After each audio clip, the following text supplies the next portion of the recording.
recently, Prime Minister in his revision of budget announced that a reduction of 3% in EPF automatically. And following that, some media even done some analysis in terms of long-term, how much the member may lose. And it calculated, if I'm not mistaken, 25 or 20K or to 25K, and some even more than 10K. Can you please verify that? And what is the possible loss in saving in average Malaysian given their majority income?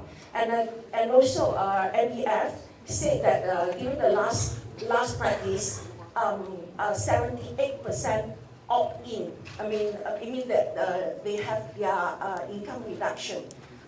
May I know what is the loss that if you remember? Thanks.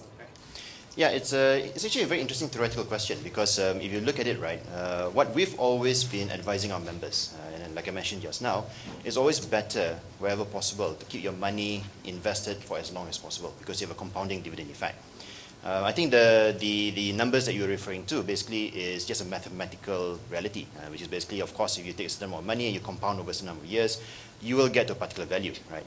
But you have to remember as well, you need to NPV it back in terms of present term values. Otherwise, you can compound in infinity, right? You get a very large number indeed. Now, what we've always been advising our members who come and ask about this at our counters or to our call center, basically is that what the government has done basically is to reduce the statutory rate of contribution to 8%. Right? Members are free basically to opt back into the 11%, which is normal. We provide a very easy way for them to do so. All they have to do is download the form from our website, basically sign off together with the employers and provide that to us. Now, it's essentially the choice of each individual member, right? And it's very hard for us to overgeneralize and talk about the needs and wants of a membership as if everybody's exactly the same.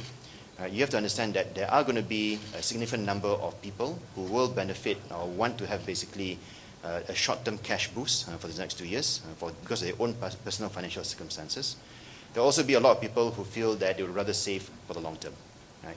I think the great thing about it, basically, it is voluntary.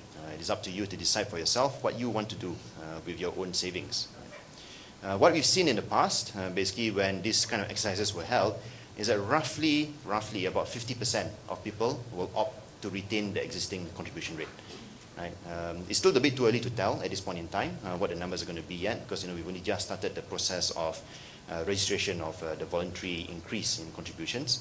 But if history is any measure, you probably expect it to be roughly about the same. And that's basically the truth of it. A lot of people actually do benefit and want to have a bit of cash in their pockets, especially in difficult times like this. I don't think you can generalize for everybody on this fact.